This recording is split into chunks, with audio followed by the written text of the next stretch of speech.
Asayorubatv àwa là ń kí gbogbo ẹ̀yin ọmọ káàárọ̀ òjìrè jákèjádò àgbáńlá ayé pé àtúkò ojúmọ́ tèní nílùú Adó Èkìtì náà ni a wà níbi tí a ti ń tẹ̀síwájú níbi ọdún Ifá àti òrìṣà àgbáyé ìlú ISABA ibẹ̀ la wà báyìí níbi tí OSANYIN níbi tí ó ti wáyé gangan níbi tí OSANYIN ti ṣẹ̀ wá ìlú náà la wà ẹ̀ mọ̀ pa ti sọ fún yín pé gbogbo bí ó bá ṣe ń lọ òun lá jẹ́ kí ẹ máa rí láma fi ojú yín tó gbogbo tí àwọn bàbá wa tí wọ́n fi bí wa àti ibi tó ti ṣẹ̀ wá orírun gbogbo àwọn òòṣà yìí àti ní gbogbo ẹ̀ òun lá máa fi hàn yín a ti wà ní ìlú ISABA báyìí ṣùgbọ́n ká tó lọ síbi tí OSANYIN wà gangan ní ìlú ISABA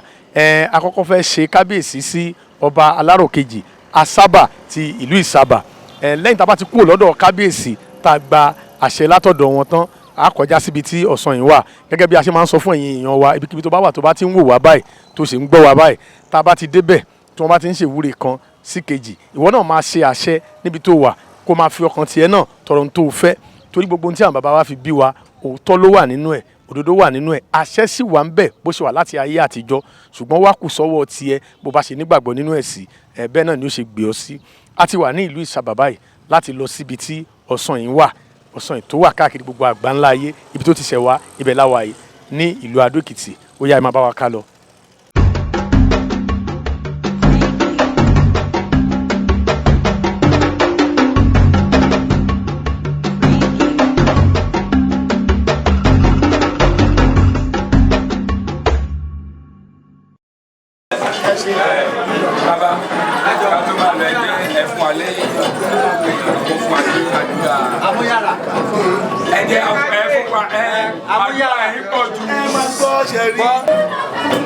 lọ́dọ̀ mi mo gbé ẹ bá mi ṣe ẹja àdúrà kẹ tó máa lọ tábàtúndé àtúntàdúrà.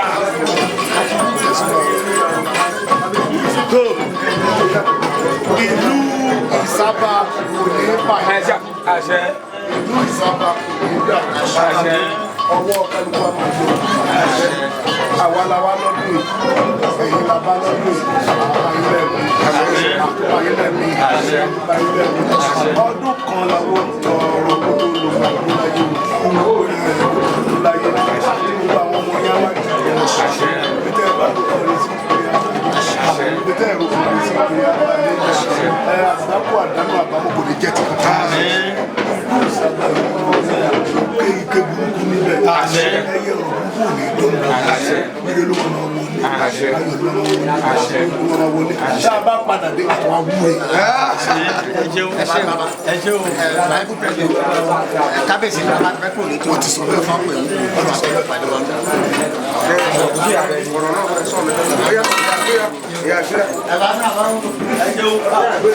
A kí ẹ̀yin èèyàn wa nílé lóko lẹ́yìn odi bí ẹ ṣe tún ń bá wa bọ̀ ní èdè níbi ọdún Ifá àti òrìṣà àgbáyé eléyìí tí à ń ṣe ní ìlú Adó Èkìtì gẹ́gẹ́ bá a sọ fún yín pé ìlú ISABA la wà níbi tí OSANYIN tó ti ṣẹ̀ wá ibi odò OSANYIN ibẹ̀ la wà yìí tẹ́ bá wo ẹ̀yìn mi ẹ rí àwọn èèyàn níbẹ̀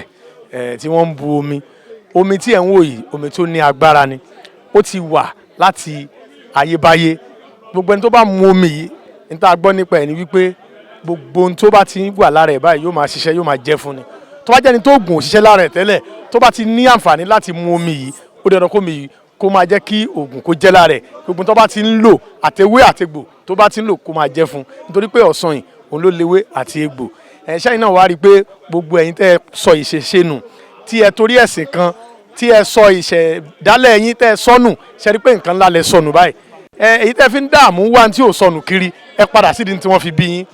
eléyìí ìwọ tí o bá ní àǹfààní láti rí omi yìí mu àwọn màá ti soríire o ẹ rí gbogbo àwọn olóríire èèyàn àwọn ló ń wọlé síbẹ̀ yìí eléyìí yóò tún jẹ́ àǹfààní fún ìwọ tó láǹfààní láti wá lọ́dún yìí ọdún tó ń bọ̀ kó máa múra lẹ̀ tó láṣẹ ti wà lẹ́nu tiwa a ti fi ń gbàdúrà fún yín báyìí pé gbogbo ẹ̀yin tẹ́ ń gbọ́ wa tẹ́ ń wò wá báyìí tẹ́ nígbàgbọ́ nínú gbogbo nǹkan tá à ń ṣe yìí ní agbára Elédùmarè àti gbogbo àwọn ọgbà arúmọlẹ̀ ìwọ náà ó ní àǹfààní láti wá ní ọdún tó ń bọ̀ tí ìwọ náà lè wá mu omi yìí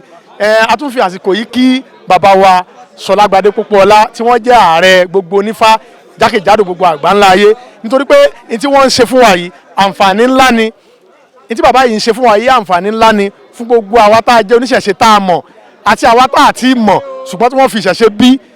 torí ẹ̀ la ṣe ń kí bàbá wa Ṣọlágbadé Pópóọlá wípé ẹ̀mí wọn á gùn, àwọn gbarumọlẹ̀ wọn á lọ́rẹ̀ ẹ̀mí wọn, torí pé iṣẹ́ tí wọ́n gbé dání yìí iṣẹ́ ńlá gidi gan ni, àǹfààní ńlá gidi ni fún àwa tá a wà ń bẹ̀ àti fún ẹ̀yin tí ẹ wà nílé tẹ́ ẹ sì ń wò tí ẹ ti débẹ̀, tó dá mi lójú wípé ẹ̀yin tẹ́ ẹ bá ti rí báyìí ẹ̀yin náà gbìyànjú láti débẹ̀ lọ́dún tó ń bọ̀. Má jókòó sílé, má dágunlá, padà sídìí ìṣẹ̀ṣe òun làgbà. A tún lọ sídìí Ọ̀sanyìn báyìí láti lọ bọ Ọ̀sanyìn gangan, odò Ọ̀sanyìn nídìí omi agbára rẹ̀, ibẹ̀ la wá báyìí. Àwọn tẹ́ ẹ rí ń bí kì í ṣe ìlú kan ṣo ni wọ́n ti wá o. Ẹni tó wá láti Ọ̀ṣun wà, ẹni tó wá láti Ògùn wà, àwọn tó wá láti Ọ̀yọ́ wà, káàkiri àgbáńlá ayé, kódà àwọn tó wá láti ilẹ̀ aláwọ̀ funfun tó jẹ́ pé wọ́n ti mọ̀ bí ọdún yìí ṣe ń lọ lọ́dọọdún, òun ni wọ́n wà ń bí, torí wọ́n ti mọ̀ pé ìjọ ta bá ti ń sọ ọdún Ọ̀sanyìn báyìí oníkálukú mọ tí wọ́n ń rí gbà ń bẹ̀. Wọ́n ti mọ̀ pé báwọn bá ti wá bẹ̀ ìwúre kan sí kejì táwọn bá ti sọ ó máa ń ṣe. Kódà bó bá jẹ́ babaláwo, bó jẹ́ adáhùn ṣe, nígbà tó bá ti débi tó ti mu omi yìí, bó tí bó bá ti ń já ewé tó ń já egbò, bí ò bá máa jẹ́ tẹ́lẹ̀ ó dẹ̀rọ kó máa jẹ́ fún ọ látàsìkò yìí lọ. Ìdí nìyí tẹ́ ṣe rí àwọn èèyàn bí ṣe ti wá rí wípé nítorí bàbá wa fi bí wa nǹkan gidi ni tí ò ṣe sọnù, tí ò sì gbọdọ̀ bọ́ sọnù lọ́wọ́ èèyàn, tó bá ti bọ́ sọnù lọ́wọ́ èèyàn nǹkan ńlá ló bọ́ sọnù. Ẹ jẹ́ ká padà sídìí ìṣẹ̀ṣe torí pé ìṣẹ̀ṣe òun làgbà.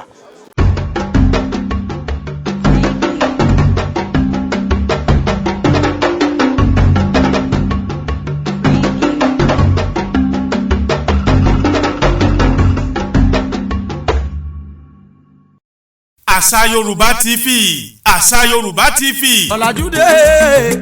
Ọ̀làjúdé la wá gbàgbé àṣà ìdílé wa. Òtítọ́ ni kíkọ̀ ní gbọ́ká tó fi di ọmọ gbẹ́gbẹ̀dù. Ìlẹ̀kẹ̀ pọ̀ lọ́jà kí Ṣàngó tó wájú mọ́kẹ́lẹ́ o. Ìlú pọ̀ láyé kí Ọbàtálá tó yàn lùgbìn láàyò. Asayorubatv, egun kakaka ti tajà lẹ́nu. Asayorubatv, ìkànnì àpèwáwò tí gbogbo ẹgbẹ́ rẹ̀ ń gbóṣùbà fún. Tó bá jẹ́ torin tìlù tàṣà ìbílẹ̀ gbígbé lárugẹ. Ètò lóníranran bí ojú ìlú, òfin, abala àbáláyé, abala sóyẹ kórí bẹ́ẹ̀. Elédùmarè ló dirí ẹwà fákùkọ wà. Fún ètò lóníranran tẹ́ ẹ ní níwájú tẹ́ ẹ sì fẹ́ kí gbogbo àgbáyé ọmọ Asayorubatv ìníkẹ́ ẹ kàn sí fún ọdún ìbílẹ̀ lóníranran, ìgbéyàwó àti onírúurú àṣeyẹ. Asayorubatv yóò bá yín gbé fáyérì. Ẹ lè kàn sí Asayorubatv lórí Facebook, Asayorubatv2, YouTube wọn Asayorubatv. Bákan náà email address asayorubatv@gmail.com, Instagram wọn rèé asa_yorubatv, bó sì jẹ́ Twitter Asayorubatv.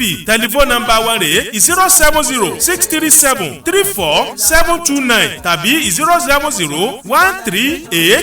070-138-84292. Asayorubatv, Olódùmarè ló dirí ẹwà fákùkọ. Civilization ló jágbá gbogbo